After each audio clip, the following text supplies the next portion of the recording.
second board here. Vidit is still having a good position. He made a very smart call there, James, to trade the queens.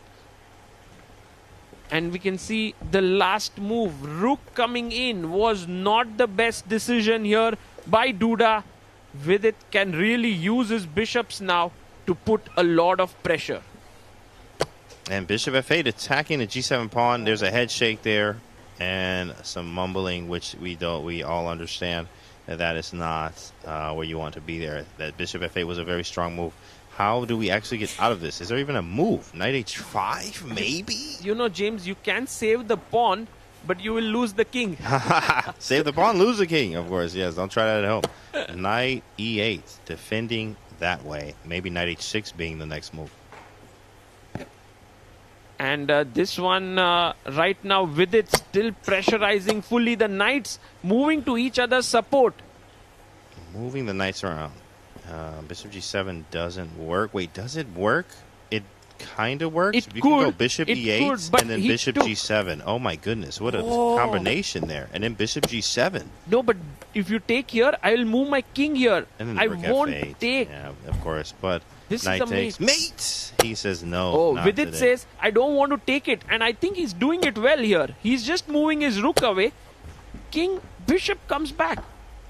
But Duda, what a fighter. He gets back into the game now. In fact, that is his username, Polish Fighter on chess.com. And he is fighting, making this a lot more difficult. And now look at the time. Vidit is definitely nervous here. 34 seconds for Vidit. Because he's lost his advantage, but the time still stands, James. I think Duda has a winning advantage now, at least on the clock. Absolutely. If 100%. not on the board. Correct. There are some now tricks available. Knight g4s in the air, hitting f2, and then getting the knight around the e5 and f3. This is going to get very annoying.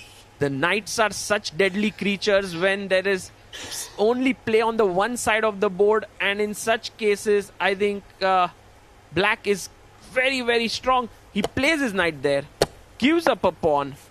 Vidit takes it. He has 33 seconds. Duda has 1 minute. Duda playing a bit too slow. Absolutely. He goes king e6 and I put rook d6 check, bringing the king up as well here. f2 is hanging. How do you even defend it? You cannot. He plays his rook there. The knight takes the pawn, and this is looking so scary for Vidit. Gives a check and takes another pawn. Takes a pawn. He is fighting here. 21 seconds for Vidit. Story of the clock for Vidit every game. This is going to be now less about chess, more about just making sure you don't lose on time. Although he's playing really well, it seems almost impossible to make many moves with just 14 seconds left. G4 on the board, H4 played. Oh my goodness, rook takes H3 is possible. Wait, which pawn is going to queen here? Right now, black suddenly has gotten the advantage, which means that now I think it's almost impossible. Look at Vidit's time, just 6 seconds on the clock. And Duda keeping that lead. Wait, who, how, what is going on? Rook G2. Both rooks trying to stop the other pawn. Right. Oh, the king's getting close. This is going to be rough. The king's coming in. Oh, no. Oh, he's going to checkmate there. No. And Vidit loses on time. On time. Vidit is story, so you can see, unhappy there. Oh, my goodness, the frustration.